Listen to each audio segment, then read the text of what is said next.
Greetings, this is Renee Carnley presenting Identity and Access Management for the Internet of Things, IoT. Now, the number of Internet-connected devices is predicted to grow from 5 billion in 2015 to over 20 billion by 2020. This stimulates the interest of hackers for competing to enslave an increasing amount of Internet of Things devices. Therefore, one of the chief worries is the IoT botnets involved in distributed denial of service attacks. Most of you may remember the Mirai IoT botnet that made headlines in 2016. It was responsible for one of the largest DDoS attacks in terms of bandwidth. Now, this has instigated the start for investigating solutions for improved security of IoT devices. There are many dangers in regards to an improperly secured IoT device. Now, given the increase of IoT devices in addition to cloud services, securing the perimeter will remain one of the chief challenges of cybersecurity professionals.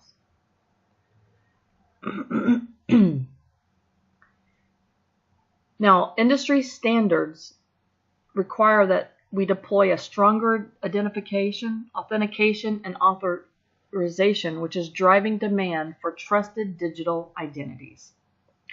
A chain of trust requires that every portion of firmware to be digitally signed before it connects to a network. Once a single item of code has been validated, it can then validate the next portion and so on until every item in the chain has validation. This chain of trust requires a robust foundation at its lowest level, and this anchor is known as the root of trust. The root of trust is founded on a hardware validated system such as a trusted platform module in the most ideal situations. Now, organizations must extend the employment of machine credentialing and methods to practically everything to securely manage their networks. Public key infrastructure has been around for decades to identify and authenticate individuals and machines. The PKI enables a wide-scale security regime that allows things to have private keys and public key certificates. The PKI holds the potential in providing a framework as its security mechanisms that can be used or adapted to support IoT. IoT is the fastest growing trend motivating the deployment of applications in PKI. This trend was discovered by the Ponemon Institute's PKI Global Trends Study. PKI offers a groundwork for developing and handling digital identities at the scale that IoT requires. And PKI will soon run on blockchain technology, which will make PKI an even more robust and trustworthy security method. Therefore, we're going to examine the use of it, radio frequency identification, and blockchain-based PKI as an identity and management solution for the Internet of Things. Now, identity and access management is generally defined as the framework of policies and technologies that ensure that authorized people within an organization have the appropriate access to network resources. Identity management systems provide access control to an organization's resources, and they monitor user activity while active within those resources.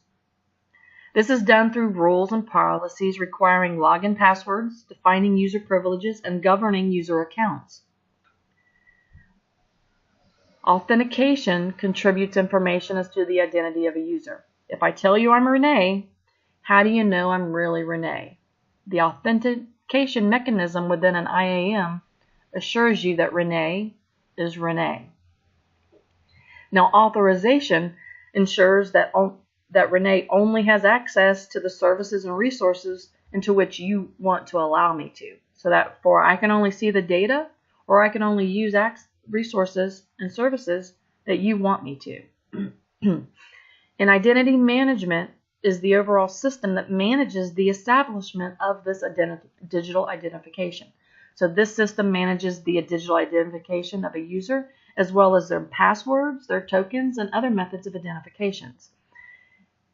And that makes up the identity and access management, which is what we're going to be looking at here today. Public key infrastructure has sustained itself since the last century as the de facto standard for providing electronic trust within a centralized management system.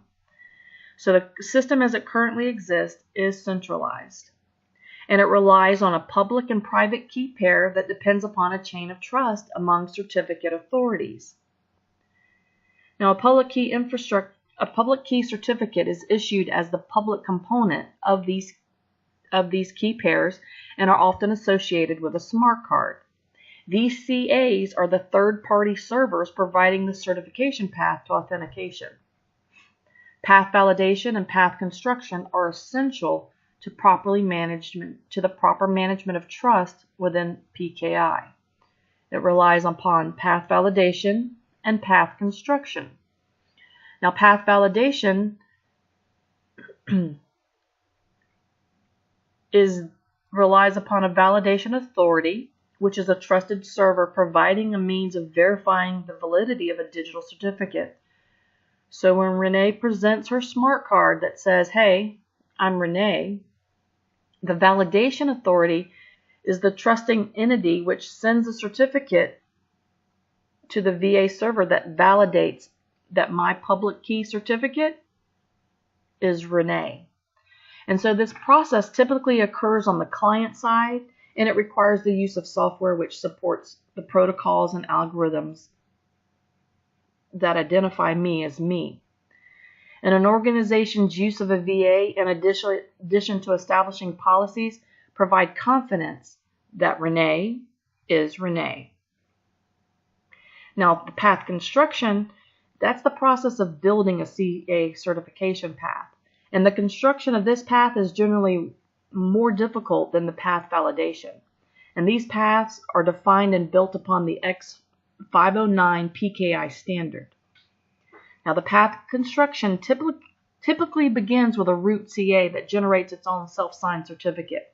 Now, once that root CA is established, it binds the identity and the public key of an intermediate CA. Then the intermediate CA launches the next CA in the path, and so on until the path reaches the end user who seeks the certificate. In this case, it would be me who's seeking that certificate. Now, cloud computing is becoming more and more popular as a business model where users pay solely for the resources they use. This allows for a more flexible and cost-effective computing environment. Now, most businesses, including the government, have moved to the cloud. Governments and organizations that used to house expensive on-site data centers are relying on cloud solutions. The cloud offers lower cost and better services through virtual machines running through hypervisors. The National Institute of Standards and Technology, NIST, outlines 4 primary cloud computing models. The private cloud, which provides IT solutions to a single individual or business that have unique or unpredictable computing needs. The community cloud, which comprises a cloud infrastructure set up for the use by a group or organizations that have common interest. The public cloud, which is a third party that provides computing services for the general public. Or a hybrid cloud, which is a mix of 2 or more of any of the other cloud computing types mentioned here. Now, radio frequency identification technology is a low-powered system that transmits wirelessly. The tags are generally passive devices, meaning that they have no power source, while the readers are much more complicated devices with sufficient power, memory, communication interfaces, and its own clock. Beginning as a mechanism to replace barcodes, RFID blossomed to include a wide variety of applications such as toll transponders, passports, credit cards, access badges, pet tracking devices, pharmaceuticals, clothes, library books, and so much more. Now, this has led to RFID becoming the preferred method of providing wireless communication between IoT devices. This has increased the need to commission a secure method of authentication, an IAM. Now, lightweight authentication protocols incorporating simple cryptographic functions have been developed to provide an authentication method. The RFID system incorporates RFID tags and RFID readers. To utilize a PKI IAM, Each tag needs its own public and private key pair with a public key certificate. Because the primary purpose of RFID tags is to allow identification by readers. A reader that has become in the possession of a malicious user can be used to identify and track tags. Therefore, it is much more critical to have trust in the reader than the tag. And so one possible way of providing trust, despite the risk associated with the reader, is via near-field communication. Now, near-field communication is a much more simplistic implementation of RFID. The NFC involves two wireless devices operating via short-range frequencies approximately 5 to 10 centimeters apart. There are two modes, active and passive. Now, the active mode device starts the communication. These devices are referred to as the initiator. The initiator generates its own power and sends information by amplitude shift keying. Now, within the passive mode, the device is referred to as the target and uses the radio frequency field from the initiator as power for its communication. Within NFC, the lines between the reader and the tag are blurred.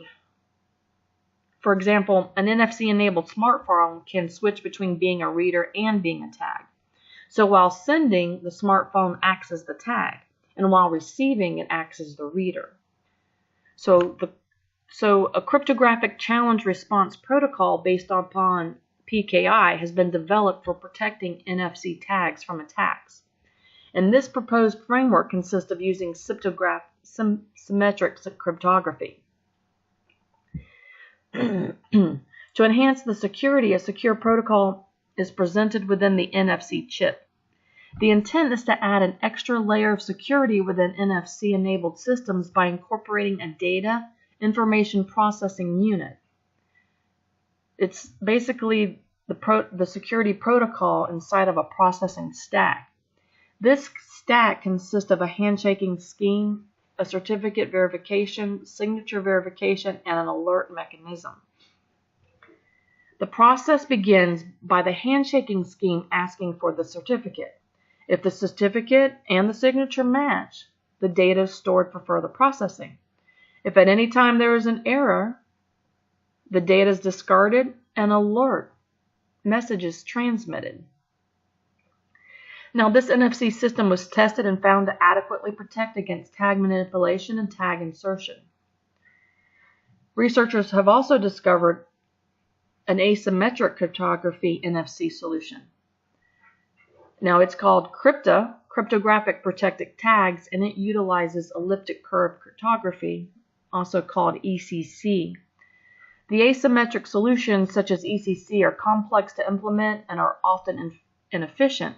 But researchers have discovered that NFC with a flexible architecture such as crypto can use a low area design that utilizes very few resources that can be used in the NFC-enabled smartphones, for example, as well as other IoT devices. The authenticity and confidentiality used to provide end-to-end communication between the client and the server is used within the crypto tags to identify a client to its server and vice versa. The crypto tag provides strength and authentication through an analog antenna that demodulates and modulates the data, extracts the power supply, and provides a stable clock, as well as a reset signal. The framing logic is the portion that handles the time-critical low-level commands. The cryptographic operations are processed within the crypto unit, and they're accessed by the microcontroller via microcode patterns. Now, the tag's power is supplied from the RF field and provides the interface for the data, the clock, and the reset. Smart cards that are used today typically use around 32-byte controllers that have a high area and power consumption. Crypto uses an 8-byte microcontroller with a low chip area and low power consumption, making crypto much more efficient than anything currently in use. Now, blockchain technology is very popular these days. And a blockchain is a data structure that utilizes public key cryptography and the development of tamper-proof digital signatures that may be shared among parties. Basically, they are online ledgers that provide decentralized and transparent data sharing.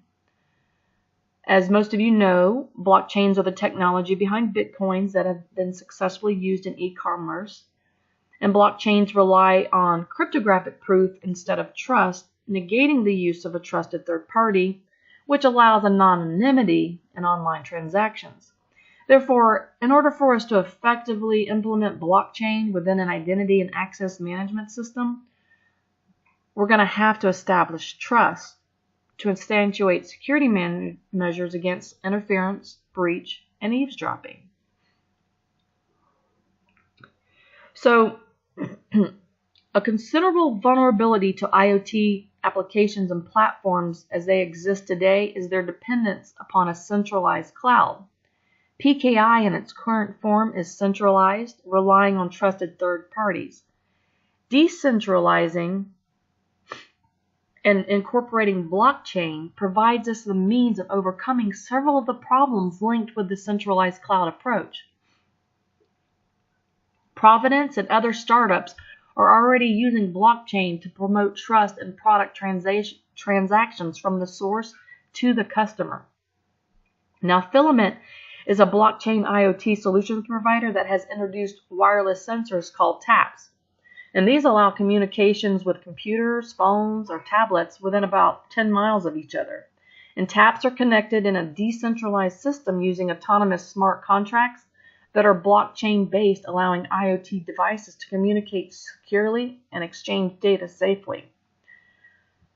And a smart contract is a digital contract written by source code and executed within the tamper-proof construction of blockchains.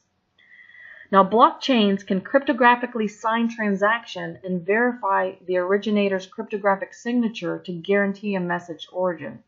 Blockchains can also provide secure traceability of certificates and other relevant data in supply chains. Blockchain's public availability ensures that transactions can be linked to identify vulnerable IoT devices. Suitable for registering time, location, price, parties, and data as they move through the supply chain, a blockchain-based IAM system will help strengthen IoT security. Now, how are we going to do that? Well, Ethereum is an open-source blockchain platform providing an infrastructure that developers can use to produce applications in an open and decentralized platform. Ethereum is considered incorruptible since third parties cannot modify data, and they are considered secure with error avoidance due to the decentralized applications being preserved by entities rather than individuals. This system would be permanent because blockchain continues to operate even if a computer or a server crashes. Now, blockchain-based PKI is how we're going to improve upon the vulnerabilities that currently exist in the PKI framework. Because there are many vulnerabilities in the existing PKI framework, such as unauthorized certificates to be reported is a very time-consuming and labor-intensive. It leaves the certificate authority open to a man-in-the-middle attack. If the CAs are not operating correctly, the introduction of encryption basically has no value. So blockchain-based PKI techniques such as Instant Karma PKI as well as others provide a method to correct the CA vulnerabilities immediately in real time. The transport layer security currently safeguards much of the encrypted client-server communication that's traveling over the internet. So blockchain-based PKI, such as IKP, would be implemented as an extension of TLS with detectors and an IKP authority. So the IAK authority would consist of core functions such as a CA identifier and public keys used for authentication. You'd also have domain certificate policy, DCPs, that would compute the authorization of a certificate, and the reaction policies that automate responses to unauthorized certificates. So blockchain-based PKI supports the revocation of a certificate that is an issue in the traditional PKI system. Using the Ethereum smart contracts would make the man-in-the-middle attacks virtually impossible. So in conclusion, IoT will remain unmanageable and insecure without a system of trust. Industry wants to know who is connecting to their networks and what they are doing while on their networks. You want to know that if Renee is on your network, that Renee is not doing anything that you do not want Renee to be doing. Therefore, blockchain-based PKI IOM for IoT can be realized with just a little more test and analysis of these proposed systems, giving corporations, governments, and other entities a secure method of identifying those on their network. The future of IoT IAM is addressed in the blending of existing technologies.